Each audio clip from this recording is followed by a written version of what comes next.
Yeah, we've got a few more attendees coming in. Just got to post something in the chat for the hearing test that we're doing, so I'll post that now.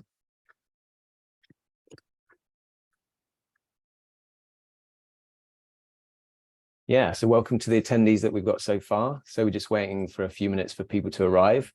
And while we wait, why don't you take a very quick online hearing test and you can discover your ear age. So you do need headphones for the test. It takes about 60 seconds. You can click on the link that I've just posted or just type in whatsmyearage.com and post your result here in the chat if you wish. Post the difference between your actual age and your ear age and how you feel about that. And you can post that with me or with everyone based on what you choose from the chat. So yeah, we're going to wait a few more minutes for a few more people to arrive.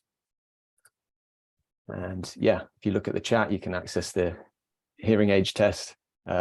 Lorraine, you hadn't done yours for a while. Did you get a chance? I did, and that's why I'm laughing. I'm sort of thinking, yeah, I'm quite happy about my ear age. I'm not quite so happy about my chronological age. Yeah, yeah. There's nothing I can do about that. But my ear age is about 5 years younger than my chronological age, so I'm heading in the right direction. So I'm very happy about that. Yeah, that is good. I did mine yesterday, and mine was 8 years younger than my age, which is a bit of a surprise because I'm going to talk sort of about my hearing loss later, but yeah, I think I've got a big notch at certain frequencies and the higher end is pretty good, but it's a rudimental test. It's quite basic. It's just a good way of assessing whether you should look further into it. So it's sort of our most accessible test. So yeah, I will post that just to give people an example of the kind of thing that they can share if they're comfortable. And we've had a few more people join. So thank you to those who've joined. While we wait, we are asking people to do a very quick hearing test. It's an online test, works well with headphones, and it helps you discover your ear age. So the link's in the chat. I'll post it again now. Just type in whatsmyearage.com. And if you're comfortable, share your results with the group here or send to me privately, and we can comment on that. So it's just 1 minute past 11. Yeah, we've got a fair few attendees in, so we'll just wait another 30 seconds or minute or so, a couple more people expected, and we'll get started.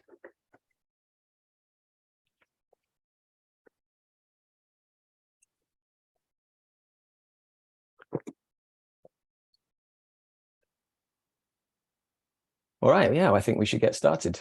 You guys all ready? Yeah. We've got one person just coming in. Maria, thanks for commenting. So my ear age is, 3 years older than my actual age, and a slightly teary eye emoji. So yeah, it's nothing to be concerned about. What that would suggest is, you're roughly in the right area for your age, but yeah, it's definitely worth taking one of the other tests and looking further into it. A couple more people come in with a kind of similar thing. Yeah, again, the sort of same advice, wouldn't you say, Lorraine? Yeah. I mean, one of the things I would say is that what the test is comparing you to is the arithmetic average of people's ages across a very large population. And that, to take me as an example, doesn't always compare you against your best self, if you know what I mean. Yeah. Because my hearing in my younger years was always about 10 decibels better than the typical average. So I could hear much better than most people. The fact that I can now hear kind of the same as most people, therefore, is encouraging if I'm comparing myself to most people. But actually, it's functionally an issue for me because I'm not hearing what I used to hear, and I know that I used to be able to hear it. So it's a very subjective area, and the impact of any particular type of change in your hearing on the individual is very personal. So it's always worth bearing that in mind. And I know we'll be talking a lot about the workplace in a moment, and that combined with your role in the workplace and your particular use of your hearing in that workplace is what makes the field fascinating, for me anyway, and also complex. The solutions are not being sought at the moment which is why we're all here. But thank goodness they're beginning. Yeah, we're going to talk more about that. So yeah, let's start by making some introductions. So my name is Andy. I'm a retired DJ. I have hearing loss myself, and I'm the co-founder of a company called eargym. I'm going to be hosting today and asking questions to our expert panel. I'm joined by Lorraine. Would you like to introduce yourself, Lorraine? Hi, I'm Lorraine Gailey, and for over 30 years I worked with people who had a severe hearing loss, who had previously had perfectly normal hearing. And where I worked on their adjustment and their communication tactics. So I learned a lot by observing them on how to manage very difficult hearing situations. So I set up hearing partners to help share that knowledge. It's exactly what I'll be doing today. Yeah, fantastic. And I'm afraid Madison, our audiologist, won't be able to join us today as advertised. She's got some personal reasons for that, which is a real shame, but I'm pleased to announce that our special guest speaker, Kate, is here. Kate, would you like to introduce yourself and say hello? Yes. Good morning, all.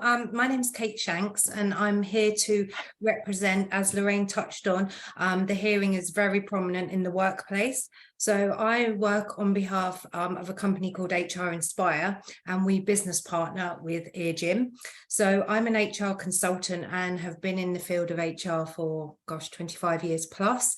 I'm not going to tell you how I rated on my hearing because you'll be able to do your calculations and work it all out. So yeah, just here to give a perspective on what it looks like and feels like in the workplace. We work with a number of small SMEs and some larger organizations, and quite surprisingly, they don't identify and have any benefits in place for sort of hearing health, but I'll touch on that when we come to my section. So yeah, excellent. We'll look forward to hearing more from you. Mm-hmm. So yeah, good stuff. So we're going to start by looking at some of the latest statistics in hearing health.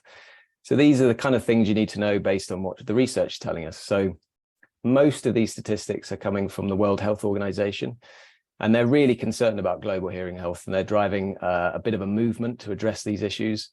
And I guess that's why we're here ultimately today, to help find people to help us address these issues and find partners to help us do that. So yeah, hearing is a really big global problem. The stats are pretty concerning. There's over 500 million people that are suffering with a disabling level of hearing loss, and over 1 billion people living in the world with mild hearing loss. But if we bring that back to the UK, it's about 1 in 6 people of working age that have their quality of life affected by hearing loss. So that's about 16% of the workforce.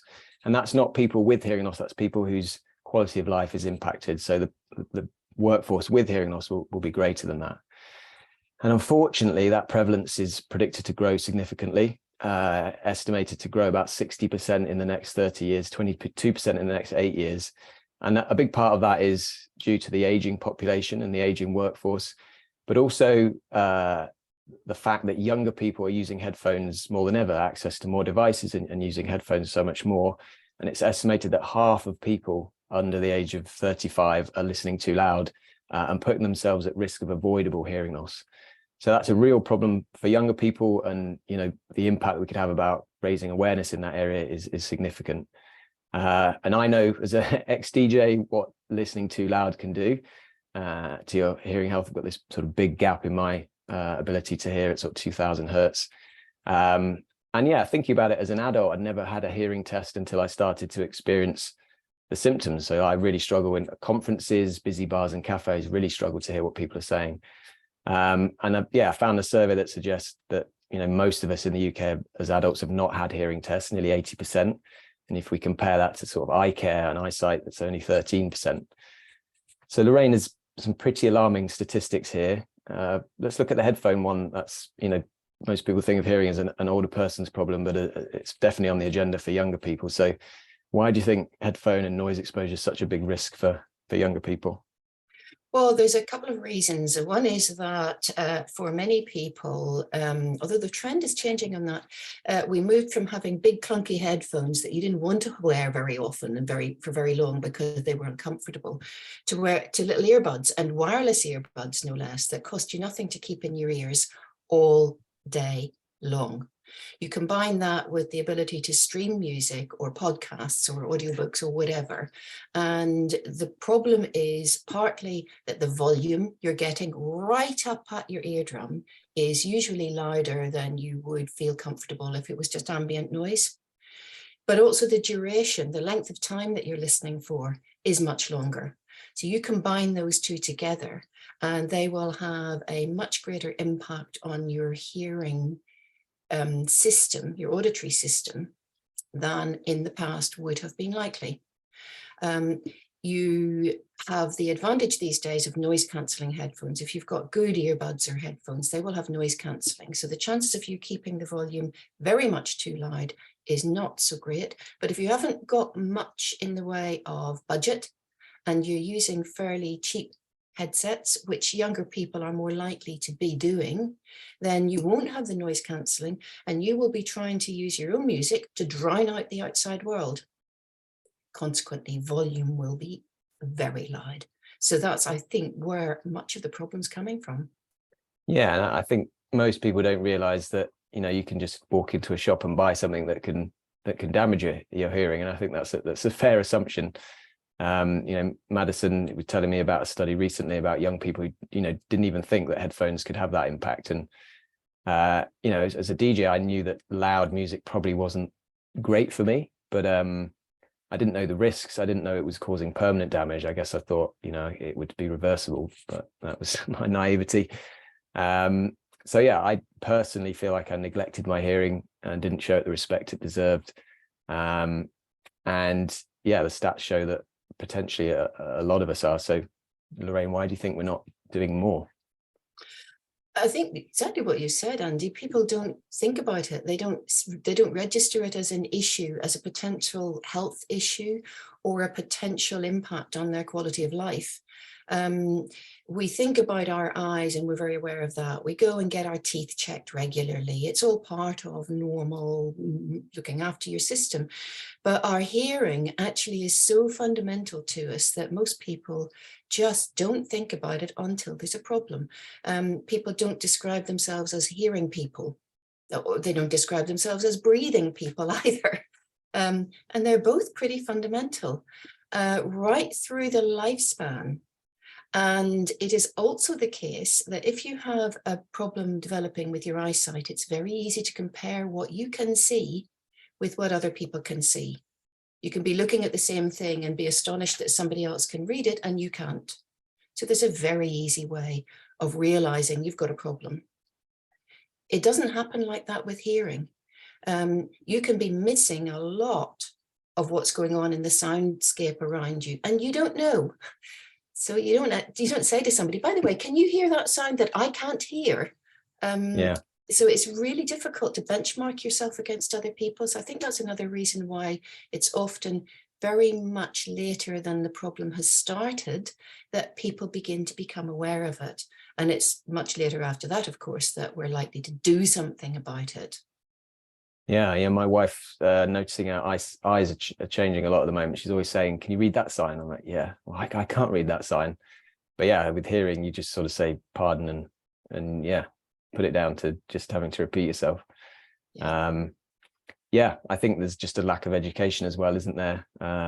Although that is changing. There's a lot of sort of positivity coming through and a lot of people doing work like we are to raise awareness, and the mainstream press seem to be picking up on it a lot recently, which is really good to see. So, and what's particularly good about that, I think, is that's helping to break down the stigma that is also still attached in many people's minds to hearing poorly, because we tend to associate it with getting older.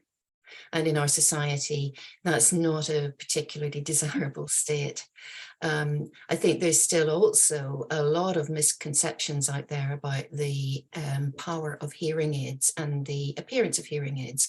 We've had in the past pretty ropey hearing aids that didn't do a lot for most people and whistled and were bulky and so forth. And a lot of people still think that's what they're like.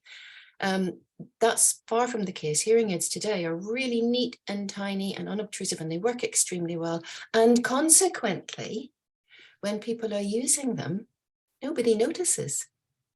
So Yeah. it's not helping to destigmatize the hearing aid, which is a bit of a paradox, but there we go. Yeah, we've got Mark Wilson in the chat talking about the same kind of stigma thing. So thanks for your comments, Mark.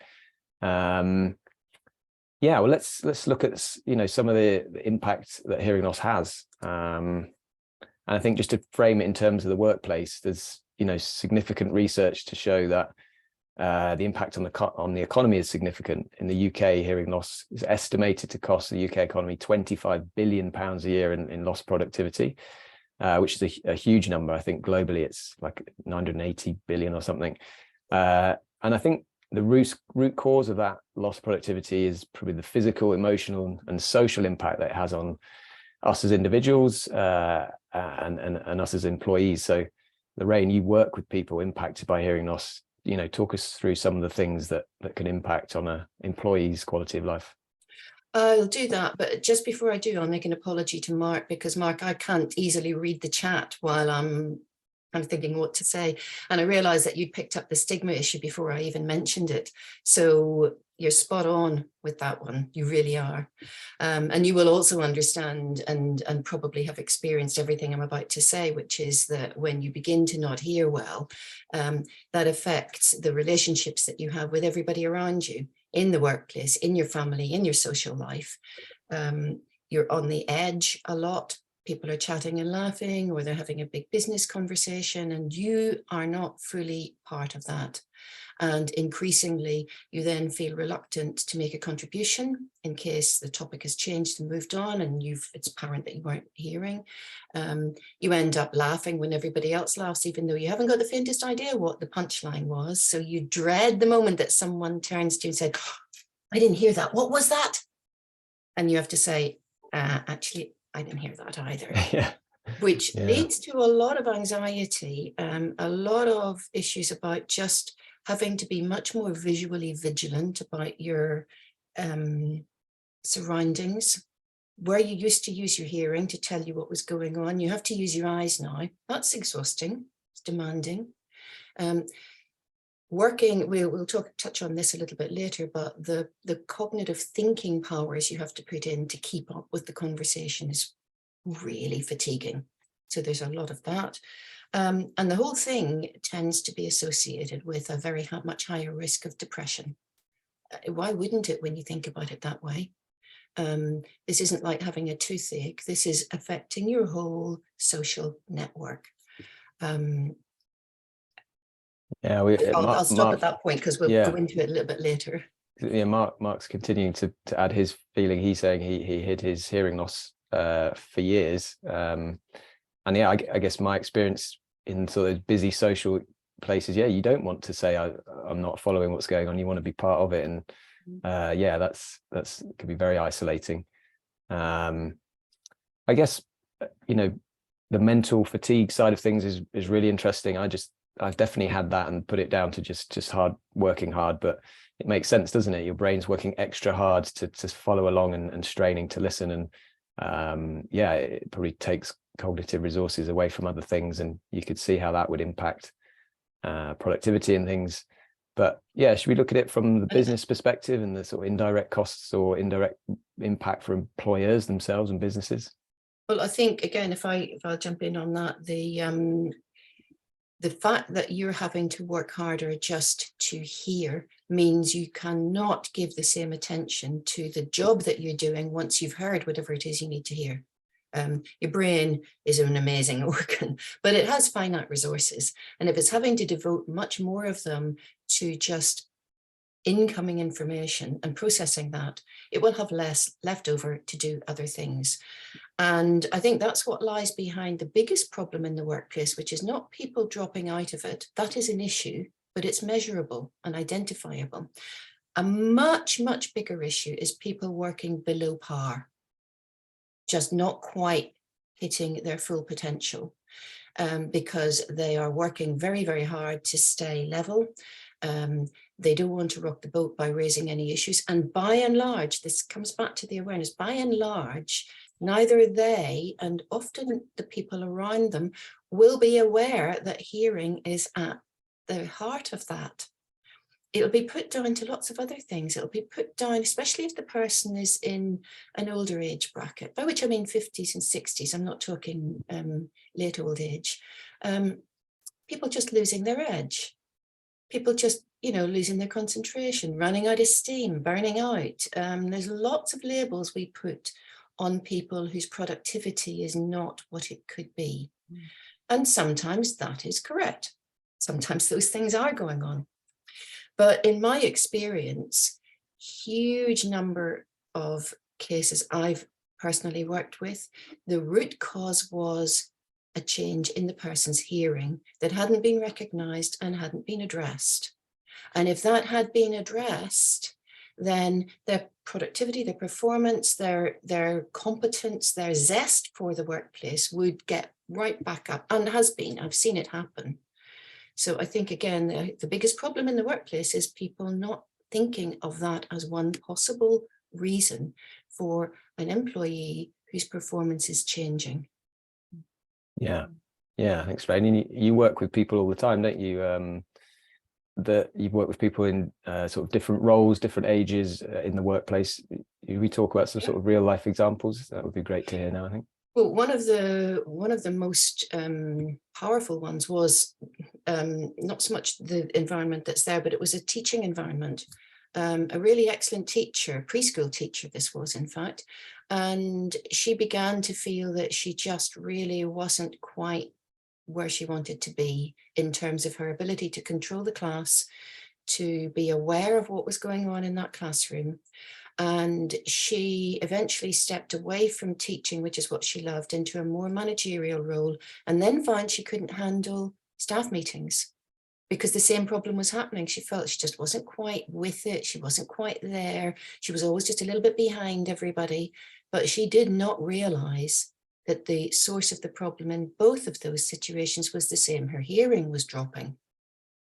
And she eventually left the whole workplace. And only years later, a bit like Marcus said, only years later, when her hearing was aided, did she realize that's what was happening.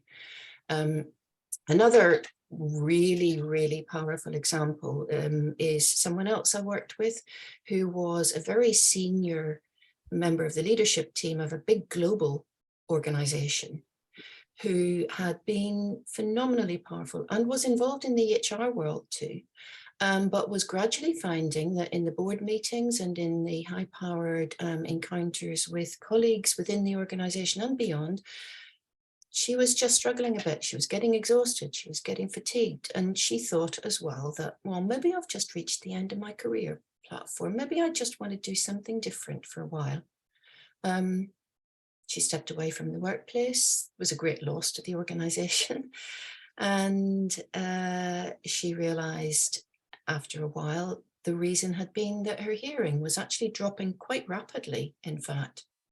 And had she known that and done something about it, she would still have been there in the job that she loved and she was really good at. That's a really nice example, actually. I love, I've still got contact with her because she went back to that organization and is helping them to make sure the same thing doesn't happen to colleagues who are still there, by raising awareness and just doing exactly what we're doing today, which is helping everyone understand a little more how important it is to hear well and how easy it is to stop hearing as well as you used to and not know that that's happening and not realize that's behind uneasiness that you begin to feel. Yeah, that's great, isn't it? This shouldn't be suffering in silence. It should be something that just gets addressed as a sort of normal part of getting older, and it happens to everyone. So yeah, thanks, Lorraine. There's some really good examples there. So I think, can I just add one thing, just in case I forget? I came across something yesterday, which if people are interested, we can put a note either in the chat or send it out afterwards. A paper that's just literally being published, date in January, I think, 9th of January. How up to date is that? From some work in Sweden, which is looking at primary school settings, obstetrics, and let me look at the other one. hot off the Oh, press. I'll find it in a minute. But anyway, what they were looking at there was not so much the work place hearing levels, but the workplace noise levels and the impact of the noises in those environments that was having on staff morale, on their well-being, on their mental health, and of course also on their hearing and their ability to communicate with each other in sometimes communication critical environments. So it's another example of what you said earlier, Andy. I think the world is slowly beginning to wake up to this as a problem. And those of you who are in the participant list today, well done, because you're way ahead of the curve of most of your compatriots, just for taking the interest to be here. Yeah, thanks everyone for being here today. We've got a really good attendee list, so thank you. Yeah, it's funny, isn't it? This is what we think of as a noisy workplace. You sort of the traditional manufacturing line, lots of machinery going on, lots of noise in the background. And I know employers in this kind of space are doing some amazing work to protect the hearing of their workforce. I think adherence might be one of the challenges there, but this can also be a noisy workplace. Everyone in this picture is wearing headphones. We've talked about the obvious risk there, but there are other factors in the office. And I see on the chat, Tom and Mark and Roland are talking about sort of the move to hybrid. For some people, it seems like it's been great. They can use certain things to help them with hearing. For others, not being in the room and has caused more problems. But Lorraine, you talk a lot about environment, don't you, in the work that you do? And what are the sort of other important factors of the kind of modern ways of working and modern offices?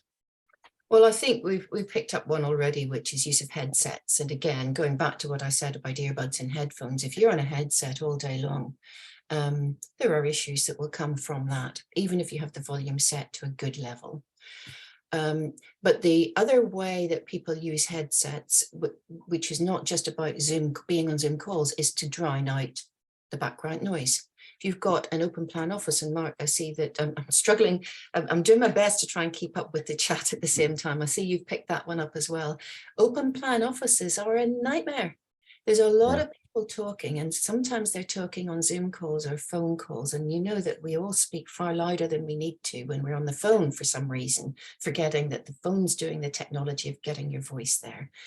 But there's office machinery going in the background. There's air conditioning units going in the background. There are maybe doors banging and closing and so forth. And keeping the volume in your headset high enough that you can't hear that so you can concentrate on your work is a problem, because you'll be likely to be doing that for many hours a day. So that's a huge issue. And you're right, Andy, that we used to think of noisy workplaces as being factory floors or construction sites or mining environments or whatever. That is still true. But being in an office can also be noisy. Commuting to and from that office is a real problem. It's the biggest source of noise-induced headphone-related noise, hearing damage. And walking through the streets of London and trying not to hear the traffic is a recipe for reducing your hearing age by a significant amount prematurely. Yeah. So I think, again, it's just a question. We have to rethink what we believe is noise in the workplace and how we deal with it. Yeah, I've been really guilty. I used to listen to music all the time. I listen to it a lot now, but slightly less. And on the tube, when I worked in London, I always have music on. And when you get to the loud spots, just turn the music up. So you're getting the loudness from the tube and then the even louder from the headphones.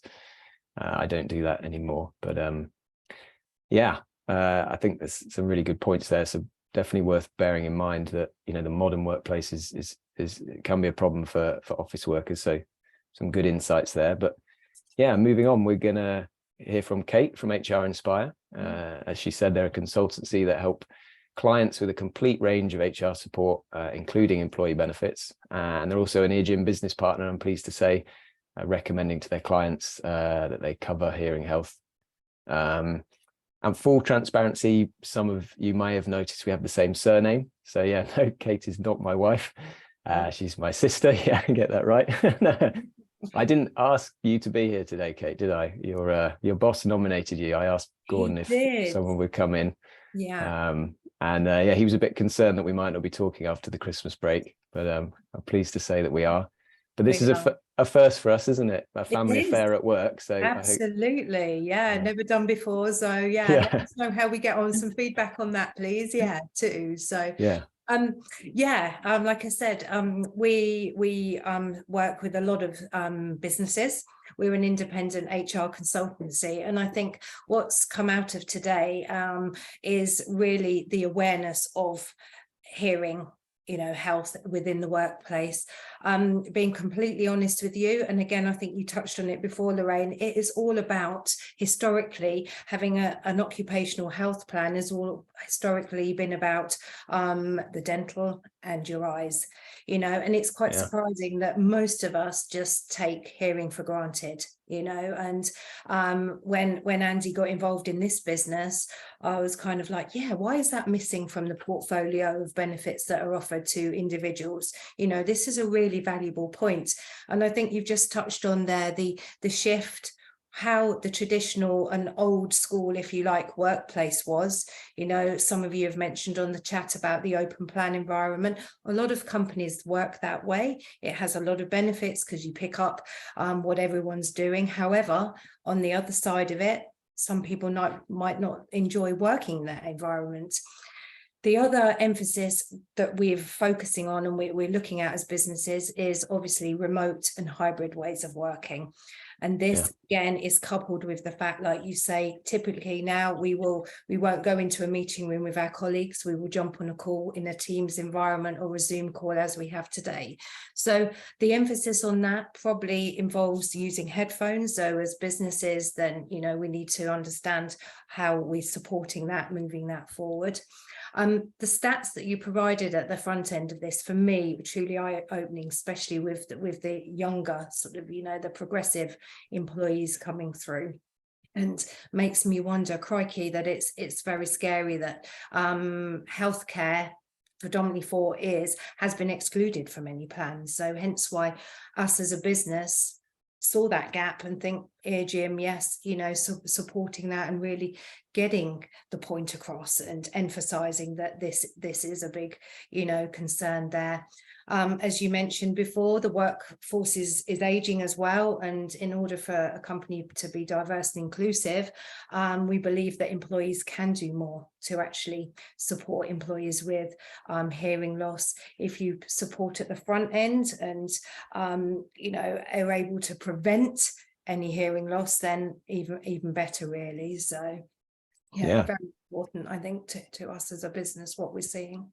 I think there's a lot of factors there, and see the 100-year life I've heard talked about a lot, and longevity is starting to become a big thing. So the pension issue as well, as people are going to be working a lot longer in life. So I think that's a really good point. But I guess you're recommending it to your clients. What kind of advantages do you think it would have for them to include hearing health in their benefits package? Yeah, I think holistically they need to look at overall about being competitive and focusing ultimately on a number of factors. The first one I would say there is employee well-being.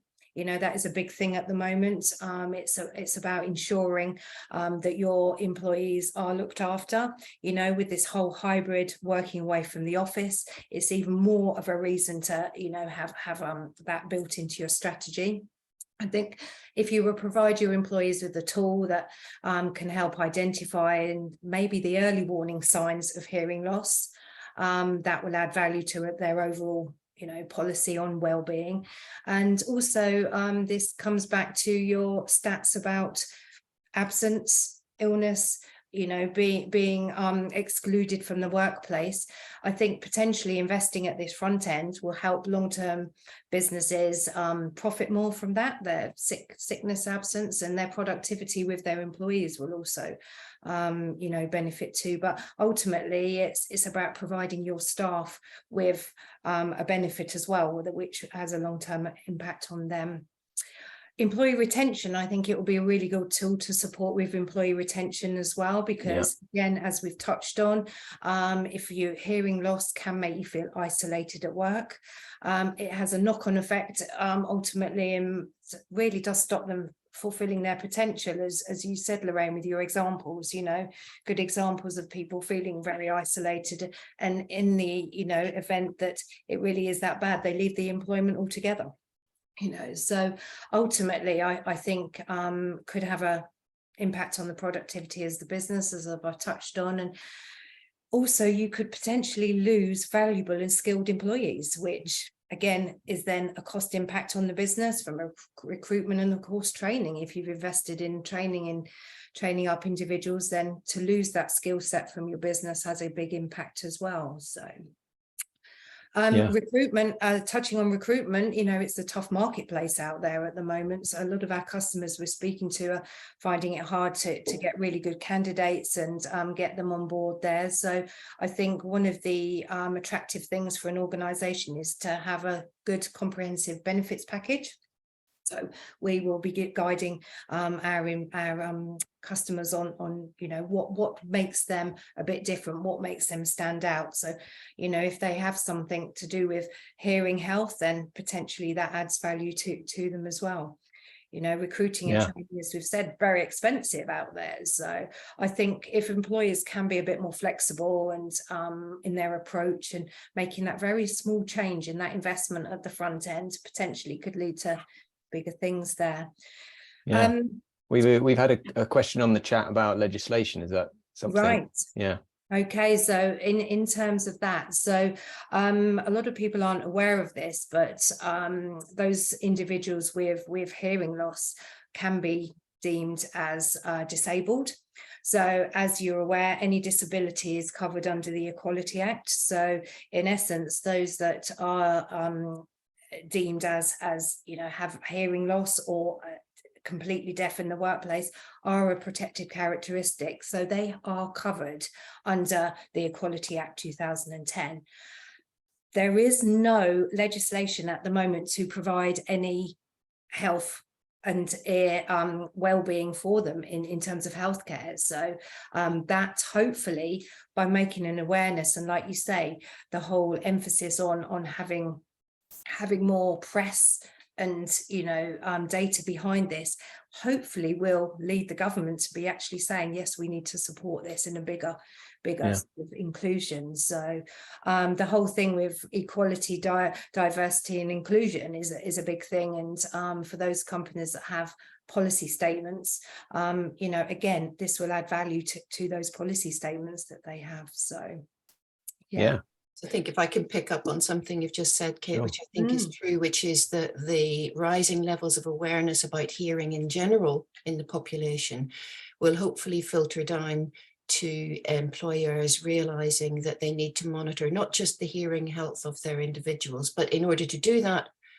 under the legal framework they're required, they need to be monitoring the hearing environment in their workplace, the listening environment, because if workers are exposed to unduly high levels of noise, then there is currently a legal requirement on that company to provide regular hearing assessments and therefore pick up people who will then potentially go down the path of support from access to work, which can be, again, as Marcus said, it can be really, really important.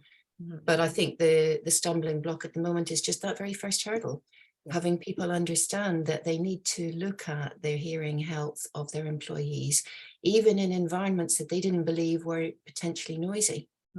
I see we've got Tom Parker in the participant list. I mean, Tom knows more than anyone will ever know about that. So if anyone's interested in that, I'd urge you to contact him, because monitoring, just raising awareness in the first place, is the biggest step that's needing to be taken, I think, in ensuring people get the right help. Agreed. And from like I've said, you know, I've spent the best part of my working career in HR, and surprisingly, a lot of organisations do not even account for a small part of having that in their you know, occupational health plans. So I think it's a really big thing to be introducing into, and we will be endorsing that and supporting it. Yeah, absolutely. Brilliant. So yeah, I think, you know, what I know for sure since I've started working in this sector, you know, a couple of years ago, there's some really passionate people that are working hard to raise this awareness, and it's fantastic to see. So I think, you know, thank you to everyone for coming. If you've got one thing out of this webinar, I hope that you're going to take hearing health more seriously and get tested and turn your headphones down, but also hopefully feel inspired to help raise awareness among your team and have it on your agenda. So with that in mind, I'd love to tell you a little bit about what eargym are doing and our partners to help businesses improve their team's hearing health and raise that awareness. So yeah, our mission at eargym is to make better hearing accessible to all. And to make that happen, to deliver on that, we are raising awareness by providing education, and we're making testing easy and accessible on mobile phones to help prevent avoidable hearing loss, but also help people get the right advice if they need it. We're also pioneering something called hearing training, which many people have not heard of. This is based on scientific research. It can help people improve their hearing ability or their hearing skills. And we've developed fun and immersive hearing training games that build on that research that you can play on your mobile phones that involve interactive exercises that are designed to improve your ability to detect and interpret the sounds around you. So it works by stimulating the parts of the brain actually that are responsible for hearing. So most hearing happens in our brain, not the ears, which might be the obvious one. And we can't address what happens in the ear, the sort of damage, and we can't reverse that. But our brains are like a muscle, and they can be trained to get stronger at hearing. And I can definitely talk more about hearing training if there's interest there. But yeah, eargym's very much a purpose-driven business. We have some great partnerships. We're working with the Alzheimer's Society. They see a huge potential in terms of addressing hearing loss and the impact that it can have on reducing dementia. So some of our revenue goes to them, and they've invested in us. And working with the likes of Lorraine and Hearing Partners, who are providing some excellent services and who share our mission. So yeah, partnerships are a huge part of what we're doing. They're really important to us, and that's how we want to work with employers. So yeah, we've been working with a lot of HR teams, speaking to a lot of HR managers. We've been piloting eargym with various businesses to develop a unique hearing health benefit. The general feedback is there's a big gap in the market. Companies are seeing that there's a need, and it's strange that it's not addressed. So we've come up with a way to sort of help companies address this easily. I'm very pleased to be able to announce publicly for the first time today, so you're hearing it here first, that we're launching a free hearing health benefit scheme. So zero cost to employers or employees.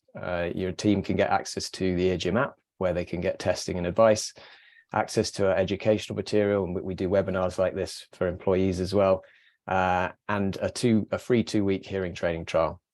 So we then implement that in the workplace, and after a couple of months, we report back with a report that covers the kind of traction on the platform, but also anonymously sort of gives insight into the hearing health of your team.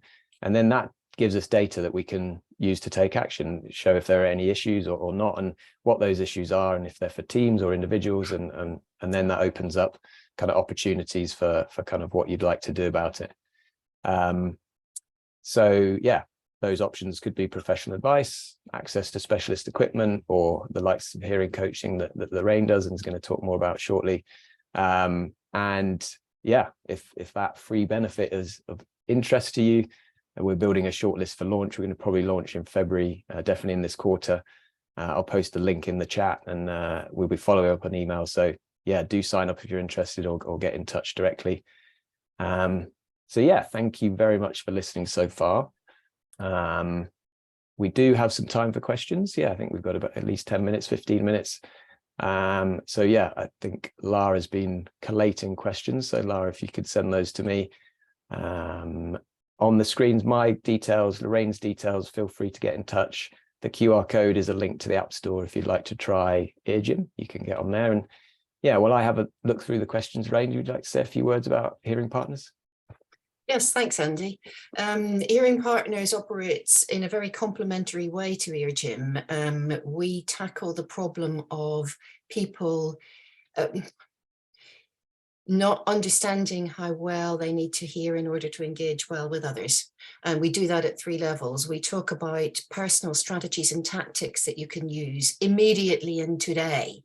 So it doesn't require anything other than just realizing things like making sure you've got the lighting conditions right, making sure you're standing in the best position if you have a choice of where to be, making sure you change your position if you can in order to hear better. Just a little bit of knowledge can make a big difference to how you can manage when you're in a noisy place.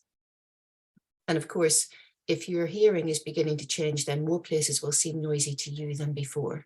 So how to handle noisy places so you can work better there or enjoy your social events there. So that's one thing, behavioral strategies. Second thing is a little bit of just oversight and advice on the environment.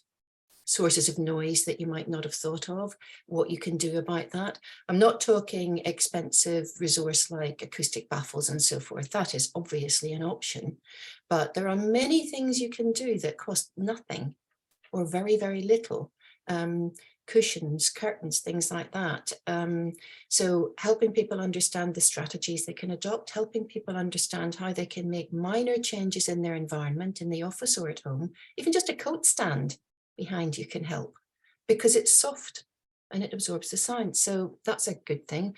And the third area, and this is where our relationship with eargym is particularly significant, is we help to point people towards the technology that's out there in the world at the moment. And I'm not talking hearing aids, that's specialist.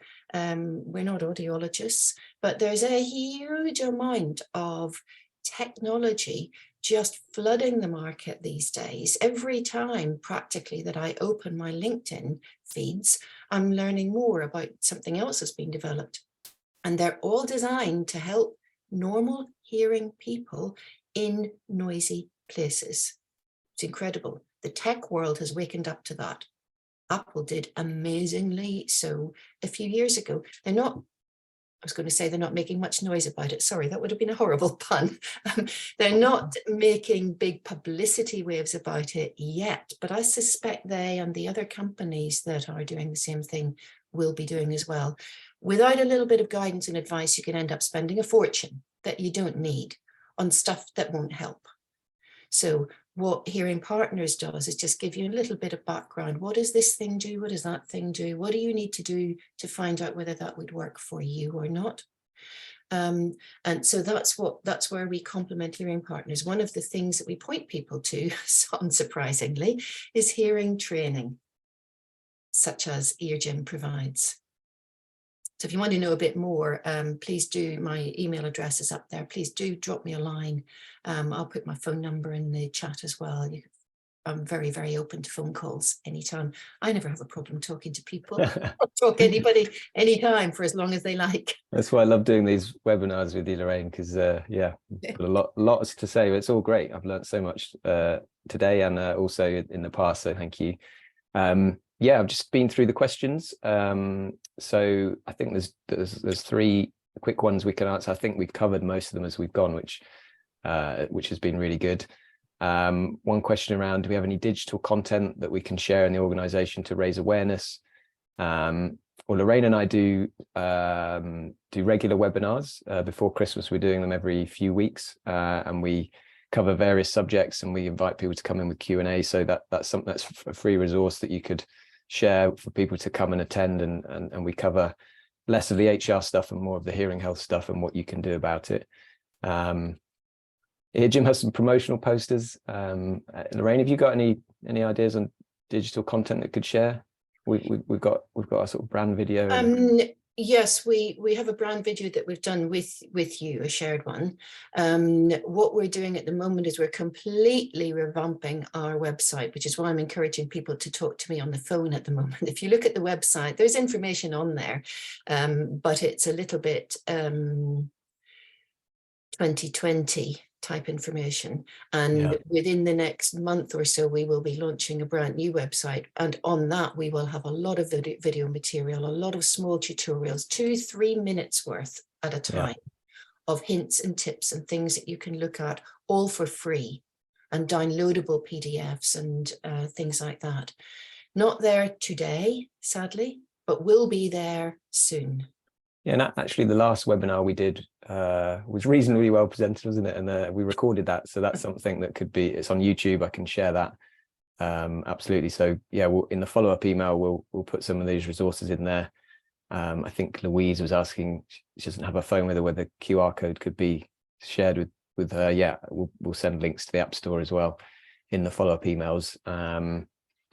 And I think the final question was, are hearing tests free in the same way that eye tests are? Lorraine, maybe that's the best one for you. I know that hearing tests, there's a lot of free hearing tests out there. There's apps. The high street audiologist will give a free hearing test. But I think in terms of the way eye tests are and the ability for companies to get involved in that, is quite different, isn't it? It is, but eye tests aren't free. No, I know that because I regularly have to have them. I think they are for employees. Under various schemes, yes. Right. It is possible to have free hearing tests, and don't make the mistake of thinking that because it's free, it's no good. High street companies will often offer a free hearing test to you, because if they don't do that, you will never buy their product. What I would say, though, is that when you go for one of those, make sure that you're not then being unduly persuaded. It may well be that their product is going to be absolutely right for you. So I'm not saying don't do that. But hearing tests currently are free on the NHS. You go to your doctor for the most part. It's very hard to give guidance because different parts of the country have different procedures and different pathways.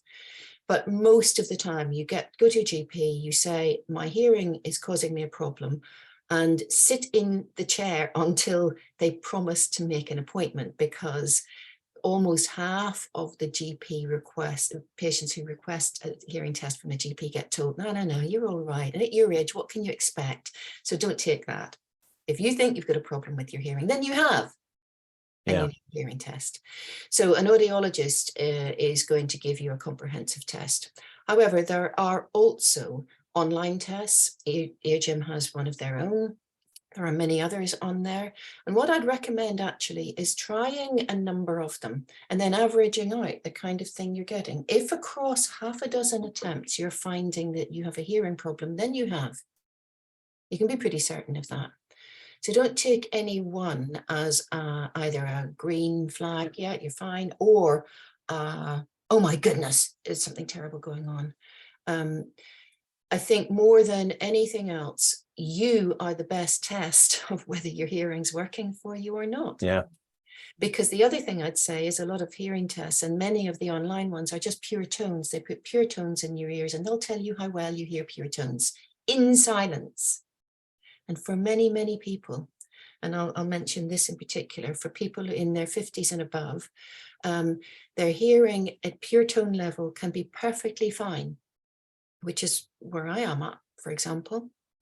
But their hearing when it's noisy is not. It's the processing of the speech that you're trying to extract from the background noise that takes a hit. And a hearing test won't show that.